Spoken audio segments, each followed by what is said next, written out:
Did you know Christians and pagans lived in and around Harar before the city was incorporated into Ethiopia in 1887? Muslims have traded and settled in eastern Ethiopia for centuries, before Harar developed as a city in the 16th century.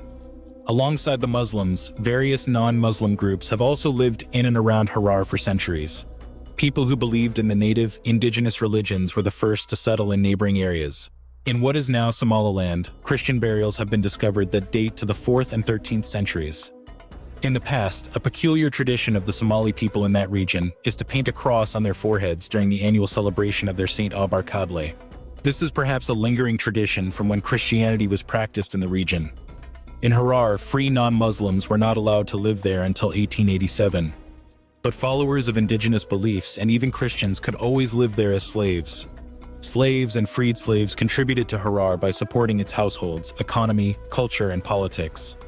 If a freed slave was taken as a wife, her children would be considered Harari, even though she was not Muslim. This is one way the Harari people could have non-Muslim ancestry. Because of Harar's centuries of intolerant Islamic governance, it is possible that crypto-Christians and crypto-Pagans existed in the city. These are people who pretended to believe in the state religion to avoid persecution. This phenomenon is well documented around the world. For example, this happened in many countries under Islamic governments such as the Ottoman Empire.